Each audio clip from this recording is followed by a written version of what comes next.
Good morning to all of you. आज हम लोग की इम्पोर्टेंट स्पेशल क्लास जो आपके एग्जाम में पूछे जाते हैं, है ना, आज की क्लास होगी। तो आज का टॉपिक क्या है, आज की क्लास क्या है? तो आज का topic heating effect of electric current. तो करंट की वजह से हमको कुछ एप्लायंस ऐसे होते हैं जो हीट प्रोड्यूस करके देते हैं, ठीक है। ये किसकी वजह से होता है? आंसर है इलेक्ट्रिक करंट की वजह से होता है। तो उसको हम स्टडी करेंगे और हम लोग आज अपनी क्लास में ये भी सीखेंगे कि ये जो हीट प्रोड्यूस होता है कुछ हमारे एप्लायंस में इलेक्ट्रिक करंट की वजह से, वो क्यों होता है, ठीक है, किसकी वजह से होता है हीटिंग इफेक्ट, ठीक है। ओके, तो अब हम लोग आज की क्लास को शुरू करते हैं, है ना। तो हम लोग का topic heating effect of electric current. Okay, तो हम लोग ने पिछली क्लास में क्या पढ़ा था? पिछली क्लास में हम लोग ने पढ़ा हुआ था कि अगर हम इलेक्ट्रिक करंट, ठीक है, फ्लो कराते हैं तो कुछ हमारे घरों में जो अप्लायंस होते हैं वो वर्क करते हैं। ध्यान से सुनिएगा, ठीक है। इलेक्ट्रिक करंट फ्लो होगा तो जो हमारे घरों में इलेक्ट्रिकल अप्लायंस लगे हैं, फैन है, कूलर है, टीवी है, रेडियो सेट है, ठीक है, ये सब क्या होते हैं? ये सब वर्क करते हैं। वर्क करते हैं? Answer yes. तो इलेक्ट्रिक करंट के द्वारा जो वर्क डन हुआ था उसी को हम लोग बोले थे इलेक्ट्रिक एनर्जी, यानी इलेक्ट्रिकल एनर्जी, ठीक है। तो अब इलेक्ट्रिक करंट की वजह से हमको इलेक्ट्रिकल एनर्जी मिला था, ठीक है। अब होता क्या है, तो अब हम लोग इलेक्ट्रिक करंट का एक और इफेक्ट देखेंगे कि उस इफेक्ट को हम लोग बोलेंगे क्या, ठीक है। देखिए, जैसे हमारे पास ये एक छोटी सी बैटरी है, छोटी सी बैटरी, ये आपका पॉजिटिव, ये आपका निगेटिव, है ना। तो एक वायर हम यहां से जोड़ दिए, एक वायर यहां से जोड़ दिए और एक वायर यहां से जोड़ दिया, ये दोनों वायर हैं ऐसे, है ना।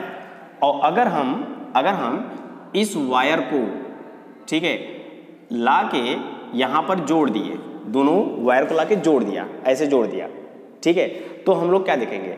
स्पार्क करेगा। पहले तो ऐसे टच कराओगे, स्पार्क करेगा, स्पार्क करेगा। और ये छोटी सी बैटरी है, छोटा सा, ठीक है, एक्सपेरिमेंट कर रहे हैं, है ना।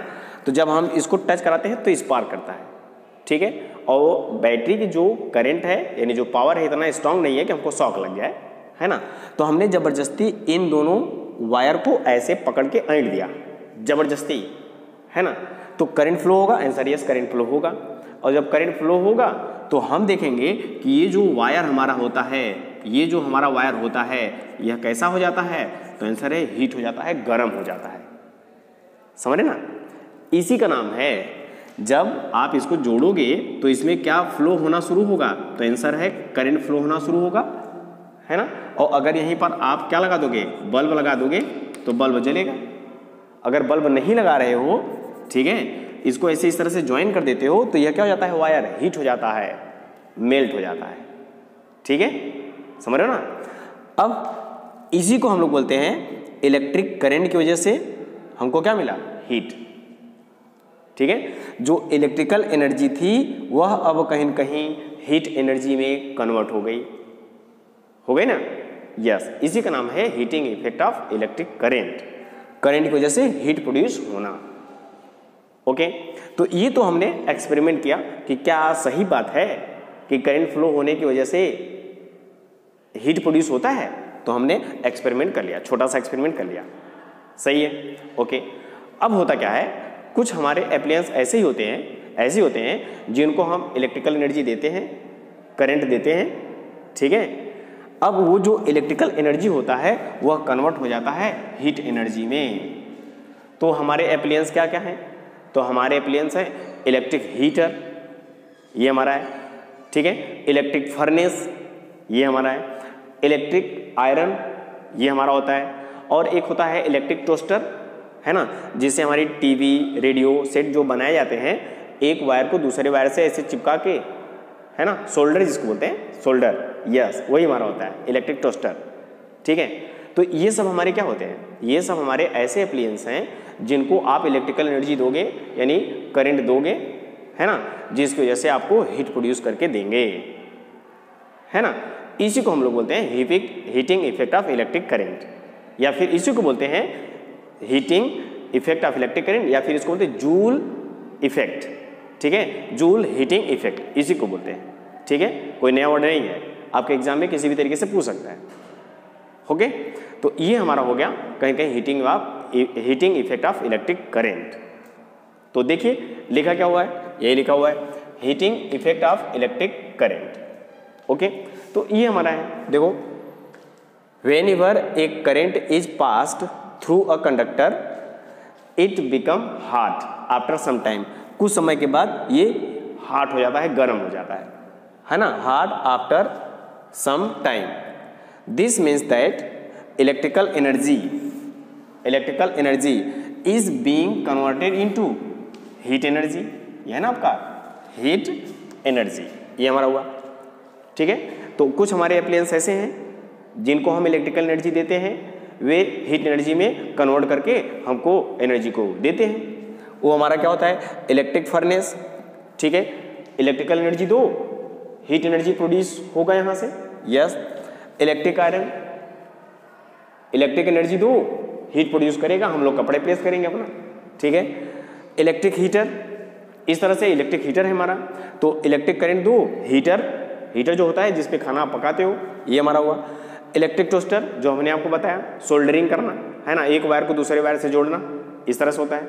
ठीक है, ओके, तो ये हमारा होता है, और भी ऐसे बहुत सारे हमारे एप्लायंस होते हैं। ठीक है, अब आगे क्या है, are some of the appliance which are based on this effect, इस इफेक्ट पर ये सब एप्लायंस जो हैं बेस हैं, है ना, कॉल्ड, इसका नाम क्या है, वही हीटिंग इफेक्ट ऑफ करंट, या फिर हम इसको बोलते हैं जूल हीटिंग इफेक्ट। ठीक है, ये हमारा हुआ। ओके, ये तो था heating effect of electric current. अब ये होता है कि जो हमारा हीट होता है, ठीक है ना, ये प्रोड्यूस कैसे होता है। ठीक है, तो हम लोग का topic how is heat produce by an electric current, तो इलेक्ट्रिक करंट की वजह से हीट प्रोड्यूस कैसे होता है। ठीक है, देखिए, एक तो मान लीजिए हमारे पास ये एक कंडक्टर मटेरियल है, ठीक है, कंडक्टर मटेरियल है, तो इसमें क्या होंगे, फ्री इलेक्ट्रॉन होंगे, आंसर यस, फ्री इलेक्ट्रॉन होंगे, 10 20 50 जो भी होंगे, मान लिया कुछ हमारे फ्री इलेक्ट्रॉन है, मान लीजिए 100, इसमें 100 फ्री इलेक्ट्रॉन है। जब इसमें हम करंट फ्लो कराएंगे, इसमें जब हम करंट फ्लो कराएंगे तो ये क्या होगा, अब हीट होगा, आंसर यस, हीट होगा। अब होता क्या है, जितना ज़्यादा इसमें करंट फ्लो कराओगे उतना ज़्यादा हीट प्रोड्यूस होगा। ठीक, और उसके बाद इसमें जितना नंबर ऑफ फ्री इलेक्ट्रॉन होगा, उतने ज़्यादा हीट प्रोड्यूस होगा।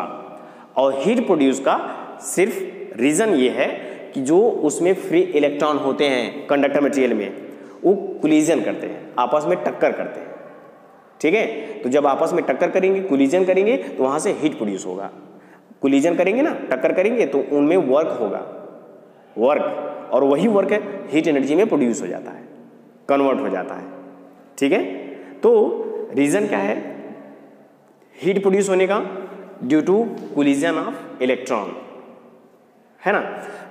अगर इसमें नंबर ऑफ फ्री इलेक्ट्रॉन हम इंक्रीज कर दें, 100 करें, 100 तो है, अगर हम 200 कर दें तो ज़्यादा मात्रा में क्या करेंगे, कोलिजन करेंगे, टक्कर करेंगे, और जितना ज़्यादा कोलिजन होगा उतना ज़्यादा आपका हीटिंग इफेक्ट प्रोड्यूस होगा, हीट प्रोड्यूस होगा उतना ज़्यादा, है ना। तो हीट प्रोड्यूस होने का reason due to collision of electron. ठीक, ये हमारा हुआ।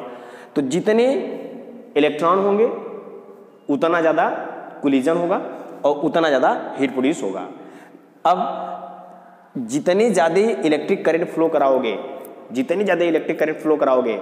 इलेक्ट्रिक करंट इसमें प्रोड्यूस नहीं होगा, है ना।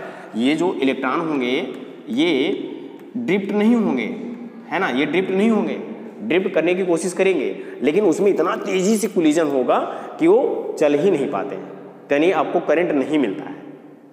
कोलिजन होता है, कोलिजन होने की वजह से जो आपने इलेक्ट्रिकल एनर्जी दिया उसकी वजह से क्या हुआ, कोलिजन, और फ्लो नहीं हुई है, चार्ज फ्लो नहीं हुई तो क्या हुए, वो अपने पोजीशन पर एक दूसरे से कैसे हुए, कोलाइड हुए एक दूसरे से, और जब कोलाइड हुए तो उन्होंने डिस्प्लेस किया, वर्क किया, वह हुआ हमारा हीट। ठीक है ना, तो अब यहाँ से हीट प्रोड्यूस होता है। समझ में आ रहा है ना? ठीक है, तो जितना ज़्यादा करंट उतना ज़्यादा हीट प्रोड्यूस होगा, जितनी ज़्यादा कोलिजन उतना ज़्यादा हीट प्रोड्यूस होगा, है ना? ओके, ये तो था हमारा पहला रीज़न। दूसरा रीज़न क्या है? अगर हम इस कंडक्टर मटेरियल का रेजिस्टेंस हाई कर दें, रेजिस्टेंस हाई करें, तो रेजिस्टेंस हाई होने से करंट फ्लो होगा क्या? आंसर है नो। जो चार्ज होंगे, जो फ्री इलेक्ट्रॉन होंगे, जो इलेक्ट्रॉन होंगे वो चलते हैं क्या? आंसर नहीं, हाई रेजिस्टेंस है। और जब चलेंगे नहीं, रेजिस्टेंस हाई होने पर वो मूव नहीं करेंगे, करंट फ्लो नहीं होगा, लेकिन उसमें क्या होगा? कोलिजन होगा, और जब कोलिजन होगा तो हीट प्रोड्यूस होगा। जितना ज़्यादा रेजिस्टेंस उतना ज़्यादा उनमें कोलिजन होगा इलेक्ट्रिकल एनर्जी की वजह से। इलेक्ट्रिकल एनर्जी दो, कोलिजन हुआ, और वही इलेक्ट्रिकल एनर्जी हीट में प्रोड्यूस हो जाता है, करंट हमको नहीं मिलता है। समझ रहे ना? ये हमारा हुआ। ठीक है, अब होता क्या है? तीसरा रीजन हमारा ये हुआ, जितना ज़्यादा, जितने समय तक, यानी जितने समय तक करंट फ्लो हुआ, जितने समय तक कोलिजन हुआ, ठीक है, उतनी ज़्यादा हीट प्रोड्यूस होगा। 2 सेकेंड तक अगर हमारा इलेक्ट्रिक एनर्जी कन्वर्ट हुआ हीट एनर्जी में, इलेक्ट्रिकल एनर्जी की वजह से इलेक्ट्रॉन में कोलिजन हुआ, ठीक है ना, उसकी वजह से हीट प्रोड्यूस हुआ, तो 2 सेकेंड तक कुछ हीट देगा हमको, 2 जूल हीट दिया। 4 सेकेंड में 2 ही रहेगा, ठीक है, कुछ ज़्यादा हो जाएगा। 5 सेकेंड में और ज़्यादा हीट देगा, 6 सेकेंड में और ज़्यादा, इस तरह से बढ़ता जाता है। यानी जो हमारा टाइम होता है, ठीक है, जितना ज़्यादा इलेक्ट्रिकल एनर्जी प्रोड्यूस होगा किसी वायर में, इलेक्ट्रिकल एनर्जी या किसी एप्लायंस में जितनी ज़्यादा इलेक्ट्रिकल एनर्जी दोगे उतनी ज़्यादा हीट प्रोड्यूस होगा। ठीक है, उनका रीजन क्या है? Due to collision, due to resistance और ड्यू टू टाइम। ठीक है, ये होते हैं रीजन हमारे हीट प्रोड्यूस करने के। ठीक है, तो ये हमारे 3 रीजन हुए, नोट कर लीजिएगा। तो देखिए, how is heat produce an electric current. ठीक है, पहला हमारा है the greater the number of electron, जितनी ज़्यादा नंबर ऑफ इलेक्ट्रॉन होंगे, ठीक है, जितने ज़्यादा नंबर इलेक्ट्रॉन फ्लो होंगे जिसको आप करंट बोलते हो। ठीक है, जितना ज़्यादा करंट फ्लो होगा उतने ज़्यादा उसमें कोलिजन होगा।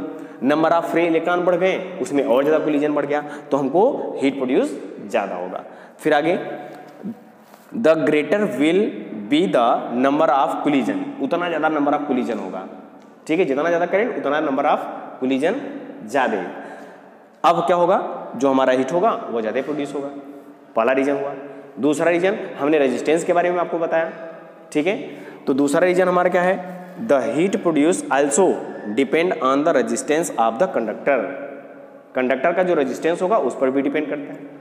ज़्यादा रेजिस्टेंस होगा, करंट फ्लो कम होगा, उसमें टग ऑफ वार ज़्यादा होगा, कोलिजन ज़्यादा होगा, तो हमको जो हीट मिलेगा, ठीक है, विच determines the difficulty with which the electron flow. Electron flow होने में डिफिकल्टी होगा जब रेजिस्टेंस ज़्यादा होगा, है ना। तो जो इलेक्ट्रिकल एनर्जी उसमें जा रही है वह उसको कोलाइड कराएगा, ठीक है, और वही हीट प्रोड्यूस कर देगा। बस ये हमारा हुआ दूसरा रीजन। तीसरा रीजन क्या है? If the current is passed for longer time, जितनी ज़्यादा करंट पास होगा उतना ज़्यादा कोलिजन होगा और उतना ज़्यादा हीट प्रोड्यूस होगा। Times more the collision takes place between electron and the ions. Electron और आयंस के बीच में उतने ज़्यादा टग ऑफ वार होगा, उतने ज़्यादा कोलिजन होगा, उतने ज़्यादा हीट प्रोड्यूस होगी। Hence more heat is produce. ये तो था हमारा हीट प्रोड्यूस होने का। ठीक है, तो आज हमने क्या पढ़ा कि इलेक्ट्रिक करंट की वजह से हीट प्रोड्यूस होता है और किस तरह से होता है इसको हमने पढ़ लिया। ये एग्जाम में आता है, ये ध्यान रखिएगा, एग्जाम में यहाँ से पूछा जाता है। ठीक है, अब हम लोग पढ़ेंगे आगे कल की क्लास में कि इलेक्ट्रिक करंट की वजह से, ठीक है, कितने इलेक्ट्रिक करंट की वजह से कितना हीट प्रोड्यूस होगा, कितने रेजिस्टेंस की हेल्प से, यानी कितने रेजिस्टेंस से कितना हीट प्रोड्यूस होगा, कितने टाइम से कितना हीट प्रोड्यूस होगा। तो हम लोग कल की क्लास में सीखेंगे calculation of heat produce due to current. Okay, तो आज की क्लास यहीं पर होती है समाप्त। फिर से हम मिलते हैं कल की क्लास में। Okay, thank you.